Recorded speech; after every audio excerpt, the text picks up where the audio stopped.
I'm sorry, honey, we just couldn't afford clothes for your kids this year, my dad said, his voice dripping with pity that felt more like poison. Then I looked across the living room. My sister's children were sitting on the floor, peeling wrapping paper off brand new iPads. Their little feet kicked back and forth, dressed in designer sneakers that probably cost more than my entire grocery budget for the month. And then my mom laughed. Not a nervous laugh. Not a sympathetic laugh. No, it was the kind of laugh that told me this wasn't an accident. It was deliberate. You know times are hard, she said, smirking as if that explained why my kids had been handed nothing but empty promises while my sister's kids were drowning in luxury. I felt my cheeks burning. My son clutched the worn sleeves of his too small sweater, eyes darting toward his cousins. My daughter shifted closer to me, trying to hide the crack in her shoes she'd been begging me to replace. That was the moment I stood up. I didn't argue. I didn't cry. I picked up our coats, buttoned them tight, and walked my children out into the freezing December night without another word. Because betrayal this sharp doesn't deserve words. My name is Rachel Carter. And from wherever you're watching this, stay with me. Have you ever been treated like a stranger in your own family? The next morning my hands shook as I typed. I wrote something so raw, so unfiltered, that it set fire to every family secret we'd been forced to swallow for years. By noon my phone lit up with call after call from relatives I hadn't spoken to in months. Within minutes the storm had begun. And I wasn't about to run from it. That morning my kids were still asleep when I sat at the kitchen table staring at the blinking cursor on my phone. My coffee had gone cold, but my anger burned hot enough to keep me awake.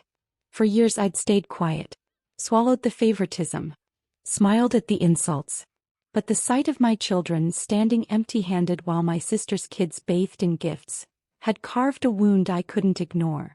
So I typed. Imagine being told your family is too broke to buy your children clothes, only to watch your nieces unwrap iPads and $200 sneakers in front of them. Imagine your father looking you in the eye and lying through his teeth while your mother laughs about it.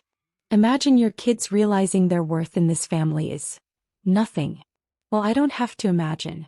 That was my Christmas. I hit post. At first there was silence. Just me, the hum of the refrigerator, and the weight of everything I'd finally said out loud. Then the notifications exploded. Comments, shares, messages pouring in. Some from friends I hadn't spoken to in years. Some from extended relatives who had always suspected my parents played favorites but never had proof. By mid-morning my phone was vibrating across the table like it had a heartbeat. By noon I had 20 missed calls. The first voicemail was my Aunt Linda. Rachel, what the hell did you do? Your post. Everyone's talking about it. Call me back. The second was my cousin Eric. I always knew your mom and dad treated you different, but damn, you just blew the lid off it. Good for you. Third was my mom. Her voice was sharp, panicked, controlled rage hiding beneath every syllable. Rachel, take that post down. Now. You're humiliating this family. This is not how we handle things. Call me back immediately. I didn't call her back. Instead, I poured another cup of coffee and watched as my truth spread like wildfire. Every like, every comment, every share. It was oxygen to a flame that had been smothered for too long. Then came the text from my sister. You think you're some kind of martyr? You're pathetic. My kids deserve what they have because we work for it. If you wanted more, maybe you should have made better choices. My hands shook again, but this time it wasn't fear. It was fury. Because in that moment I realized, this wasn't just about Christmas. This was about years of being erased. Years of being told I was less than. Years of watching my children inherit the same invisibility I'd carried since birth. And if my family thought one Facebook post was the end of it, they had no idea what was coming next. By the third day the post had taken on a life of its own. Friends of friends were sharing it, tagging cousins, dragging old memories into the comments. My notifications weren't just buzzing anymore. They were screaming. But what hit hardest were the private messages. One was from my cousin Danielle. Rachel, thank you. I'll never forget when your mom refused to help me pay for my prom dress but bought your sister a brand new car the same year. I thought I was crazy for feeling like the outcast. Another came from my uncle's wife. You're brave for saying what we've all known. Your parents only ever cared about appearances, not people. I hope you don't take that post down. They need to be exposed. Every new message was a puzzle piece. And when I laid them all out in my head, the picture was clear. This wasn't just my story. This was the entire family's story. Years of favoritism, manipulation, and control, all orbiting around my parents and my sister. That night my father finally called. His voice was cold, measured, the same tone he used when I was a little girl and had disappointed him. "Rachel, you've embarrassed us. Do you understand that? This isn't just about Christmas. This is about respect. You take that post down tonight or don't bother showing your face here again." I almost laughed. Because respect was all I had ever asked for, and all they had never given. So instead of arguing, I let his words hang in the air like smoke. And then I said, "Maybe it's time people saw the truth, Dad. Not the version you polish up for the neighborhood. The real truth." There was silence on the line. Heavy. Dangerous. Then a click. The next morning I made another post. This time I uploaded photos. One of my kids in hand-me-down jackets that barely zipped. One of my sister's kids flashing peace signs with their brand new iPads in their laps. And then, a picture of me at 16 standing beside my sister. Her in a brand new prom gown. Me in a thrift store dress 2 sizes too big. The caption was simple. Different decade. Same story. Within hours it wasn't just family calling. It was neighbors. Old teachers. Friends of friends who had seen enough to know it was real. And that's when the cracks began to show. Because secrets don't stay buried when the whole world is watching. That night my phone buzzed with a message I didn't expect. It was from my dad's younger brother. The one who'd stopped coming around years ago. It read, "Rachel, you have no idea how deep this goes. Call me. Tonight." And just like that I realized, I hadn't even scratched the surface. I stared at the message for a long time. My dad's brother, Uncle Mark, had been a ghost for most of my life. He stopped coming to birthdays, skipped every holiday, and was always whispered about like he was the black sheep. But now here he was, reaching out to me. I dialed his number. He picked up on the first ring. "Rachel." His voice cracked like it hadn't been used in years. "I've been waiting for this day." My heart thudded. "What do you mean?" He sighed deep and heavy. "Your parents have been doing this since before you were born. Favoritism, manipulation, financial games. They've always picked one child to raise up and one to grind down. It was me and your dad growing up. He got everything, I got nothing. Then when we had families, it shifted. Your sister became the golden child. You were set up to be the scapegoat." I pressed the phone tighter to my ear. My kitchen felt smaller, the air thicker. "Why? Why me?" "Because they need a target," he said. "Someone to make themselves look better against. Someone to control. They never thought you'd speak up. They never thought you'd fight back." I swallowed hard. His words sliced through every memory I had. Every time I'd been told I was too sensitive, too ungrateful, too difficult. Maybe I wasn't crazy. Maybe I wasn't broken. Maybe I'd been chosen to be crushed. "Rachel," he continued, his voice low. "What you did with that post. You broke the cycle. They're terrified. That's why they're scrambling. They know if people really look closely, the whole facade falls apart." A shiver ran through me. "What facade?" Mark was quiet for a long moment, then said, "Ask your dad about the money. Ask him about the loans he's given your sister. Ask him about the accounts no one talks about. When you bring that into the light, they'll have nowhere left to hide." Money. It always came back to money. When we hung up, my hands trembled, not with fear but with purpose. For the first time in my life, I had proof that my pain wasn't imagined. That my parents had been running the same script for decades, using family like puppets on strings. That night I sat at my laptop. I didn't post right away. Not yet. Instead I drafted words sharp enough to cut through years of lies. Words that would pry open the secrets Uncle Mark had hinted at. And I knew when I pressed post again, it wouldn't just be about Christmas gifts. It would be about money, power, and betrayal so deep it rotted through generations. I closed the laptop. My kids were asleep down the hall, breathing soft and safe. And for the first time in years I whispered to myself, "This ends with me." But I had no idea just how ugly the next part would get. Because when money is involved, family shows its sharpest teeth. The next morning, I woke up to 50 new messages and a voicemail from my dad that I didn't even bother listening to. His voice had become just another chain I refused to wear. Instead, I opened my laptop. The cursor blinked at me like a dare. And then I began typing. Funny thing about family secrets, they always come out eventually. My parents claim times are hard, but somehow my sister has always lived like royalty. New cars, paid vacations, college tuition covered in full. And every time I asked for help, when I was juggling 2 jobs, when I couldn't afford new shoes for my kids, I was told there wasn't a dime to spare. Funny, right? Especially when I've recently learned about the loans no one likes to mention. I hit post. This time I didn't just upload words. I uploaded receipts. Screenshots of old text threads where my dad bragged about helping my sister put a down payment on her house.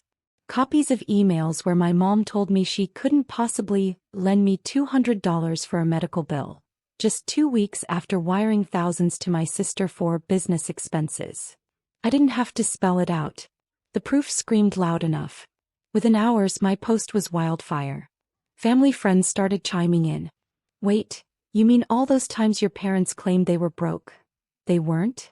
I always thought it was strange how your sister suddenly had money for a boutique shop. Now it makes sense. By noon, my sister was in my messages again. Delete it. No. You're destroying everything. You don't know what you're talking about. But the thing was, I did know. And everyone else was starting to know too. That evening my mom called. Her voice was shrill, breaking in ways I'd never heard before. Rachel, do you have any idea what you've done? People are asking questions. Your father's reputation, our name, it's being dragged through the mud. Good, I said, steady, calm, for once not the one trembling. Maybe it's time people saw the mud for what it really is. The line went dead. That night my phone rang again. This time it wasn't my parents. It was my Uncle Mark. They're panicking, he said. They've built their whole lives on control. You've ripped it away. But be careful, Rachel. They'll fight dirty. They always do. His warning clung to me like smoke. But it didn't scare me. It only confirmed what I already knew. This wasn't just revenge anymore. This was war. And I was done being the family scapegoat. The storm hit harder than I expected. The morning after my last post, I walked my kids to school and noticed the stares. Neighbors whispering, parents pulling their children a little closer. By the time I got back home, my inbox was full of poison. Anonymous messages. You're ungrateful. You're destroying your own parents for attention. Maybe if you worked harder, your kids wouldn't need handouts. And then, the one that made my stomach drop. A private message from my sister. You've crossed the line. You're not just embarrassing mom and dad. You're embarrassing your kids. Imagine them growing up and seeing their mother's dirty laundry online. You're pathetic, Rachel. My hands shook as I read it, but not from fear. From rage. Because how dare she use my children, the only innocent ones in this disaster, as weapons against me. That evening I got a knock at the door. It was my dad. Standing there in his pressed jacket, polished shoes, like the patriarch of some old, crumbling kingdom. My stomach knotted. We need to talk, he said, pushing past me before I could answer. He sat at my kitchen table, folded his hands, and stared at me with that same look I'd grown up with. The look that made me feel small, foolish, undeserving. Rachel, he said, voice low, deliberate. You're going to take everything down. Tonight. You're going to write a new post saying you exaggerated. That you were upset. That you didn't mean it. I laughed. Actually laughed. Do you even hear yourself? After all the lies, the favoritism, the money games, you expect me to keep protecting you. His jaw tightened. You think you've won something here? You're a child throwing a tantrum. But I've spent decades building this family's reputation. You won't tear it down with Facebook posts. I leaned forward. You built a castle out of lies. And I'm not tearing it down, Dad. I'm just pulling the curtain back. He slammed his palm against the table so hard my cup rattled. For a moment I saw it, the raw, unpolished rage that had always lurked beneath his calm facade. Then he stood, straightened his jacket, and said quietly, You'll regret this. When the door shut behind him, my knees nearly gave out. That night I couldn't sleep. I kept replaying his words, my sister's threats, my mother's panic. For so long they had controlled the narrative. But now it was slipping away. And yet, they weren't finished. I could feel it in my bones. Because people who have everything to lose don't walk away quietly. The question was, how far would they go to silence me? The smear campaign started within days. First it was whispers. Relatives I hadn't spoken to in years suddenly posting vague statuses. Some people love to play victim. Sad really. Then came the texts. Screenshots sent to me from cousins. My mom messaging anyone who would listen. Rachel's unstable. She's always had a wild imagination. Don't take her seriously. My sister took it further. She made her own post, complete with smiling pictures of her kids in their designer clothes. Some people would rather tear down their family than admit they've made bad choices. My parents have always supported us. Don't believe the lies. The comments under her post were a knife twisting into me. She's such a great mom. You can tell she works hard, not like some people. Jealousy is ugly. For a moment I felt the weight of it pressing me down. The old feeling of being the outcast, the scapegoat, the problem. The narrative was slipping again, twisting back into their control. Until I remembered something Uncle Mark had said. Ask about the money. So I did more than ask. I gathered bank statements, tax records, old documents Mark had kept over the years. Proof of loans from my parents to my sister. Loans that had never been repaid. Proof of accounts in my parents' names. Money funneling one way while the rest of us were told to scrape by. Proof that the golden child wasn't just spoiled, she was funded. That night I drafted my post carefully. No anger. No screaming. Just facts sharp enough to cut through every lie. For everyone calling me unstable, here are the facts. While I was told there wasn't money for my kids' clothes, my sister was given $25,000 for her boutique. While I was denied $200 for medical bills, she was gifted a down payment on her home. While my parents told the world they struggled financially, their accounts showed otherwise. This isn't jealousy. This is truth. And the truth doesn't care who it embarrasses. I attached the proof. Every screenshot, every document. And then I hit post. The silence afterward was deafening. Not a single call. Not a single text. Just the glowing screen of my phone, the proof now living in the open where no one could erase it. By morning the silence broke, only this time it wasn't from family. It was from everyone else. Friends, neighbors, extended relatives, strangers. Thousands of shares. Hundreds of comments. The narrative was no longer theirs to control. And in the middle of it all, a single text from my dad. You've destroyed us. Are you proud? I stared at the message for a long time. Then I typed back one sentence. No, Dad. You destroyed yourself. I just showed the world. When I woke up that morning, the world felt different. Lighter, sharper. My post had gone beyond family drama. It was everywhere. Screenshots were circulating, people were talking. And for once, the whispers weren't against me. A cousin I barely spoke to messaged. Rachel, you don't know what you've done. You've given the rest of us a voice. Thank you. A childhood friend wrote. I always wondered why your parents treated you the way they did. Now it makes sense. I'm sorry you carried this alone for so long. The tide had shifted. Meanwhile, my parents' silence grew louder by the hour. My sister stopped posting her smug photos. Their perfect facade was cracking, and for once I didn't have to do anything. The truth was doing the work for me. But the real closure didn't come from the internet. Came when my kids climbed into my lap that night. My daughter looked up at me wide-eyed and whispered, Mom, you made them listen. And in that moment, every ounce of shame, every year of invisibility melted away. Because I realized, this was never about revenge for me. It was about breaking the cycle. About teaching my children that silence isn't love. That being family doesn't excuse cruelty. That truth matters even when it hurts. The phone rang again that night. I let it go to voicemail. My dad's voice came through, but it was different this time. Tired. Afraid. Almost human. I don't know what to say. Maybe maybe we were wrong. I didn't call him back. Because I didn't need his apology anymore. The justice had already been served. Not in his words, not in his regret, but in the simple, undeniable fact that my children would never grow up believing lies about their worth. I tucked them into bed, kissed their foreheads, and stood in the doorway for a long time, watching them breathe safe and whole. For the first time in years I felt peace. And that's the thing about betrayal. It can shatter you or it can set you free. I chose freedom.